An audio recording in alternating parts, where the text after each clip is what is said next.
18 fevralda Türkmenistan'ın prezidenti Gurbanuly Berdimuhamedov video aratnaşyk arkaly sany iş maslahatyny geçirdi. Oňa käbir vice-premierler hemde welaýetleriň häkimleri gatnaşdyryldy. Mejlisde beýleki meseleler bilen bir hatarda ýurduň owa senagat toplumy ýene-de bir gezek ara alınıp maslahatlaşyldy. Bular barada Türkmen döwlet habarlar gullugy ýazýar. Prezident ýylyň başyndan bäri ýokary wezipeli resmiler bilen azyndan 20 goly ýezek duşup ýygnak geçirdi. Duşuklarda ýurduň owa senagat toplumyny üstürmek meselesi ýygy-ýygydan gün tertibine getirildi. Bu soňky mejlisde de şeýle boldy. Berdimuhamedov ahal welaýatynyň häkimi Amangildiýew ýygnaga çagyryp meýdan işlerini agrotehnikanyň kadrlaryna laýyk geçirmek tapşyrdy. Ýygnakda Balkan welaýatynyň häkimi Qilijewa welaýatda buğday ekilen ýerlere ide gitmegi, ötüş suwuny wagtynda tutmagy hemde olary mineral dökünleri bilen üpçün etmegi tapşyrdy. Soňra Berdimuhamedov Daşowuz welaýatynyň häkimi Bayram Guliýewa ekrançylykda agrotehnikanyň kadrlaryny berjaý etmegi hemde heniz ekilmedik gowuçanyň ýuwuş suwuny wagtynda tutmagy tapşyrdy. Lewap welaýatynyň häkimi Atahalliýew bilen Mar welaýatynyň häkimi Anaberdiýewa da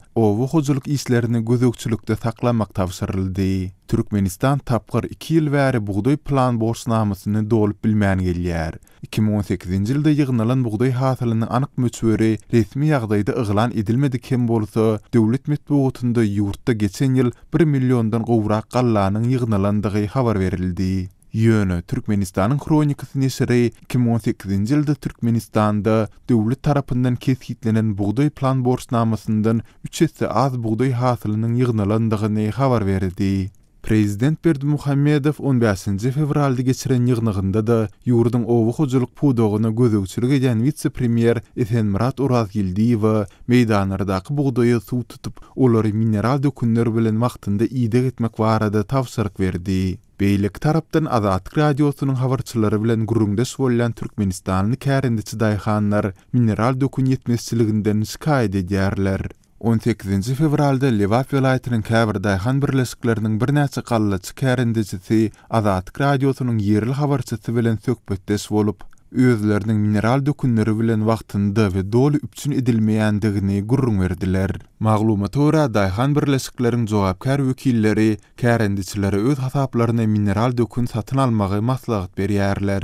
Ýöne kärendiçiler azot dökünüň hususiýetçilerde ören gymmat bahadan satylýandygyny nyktaýarlar.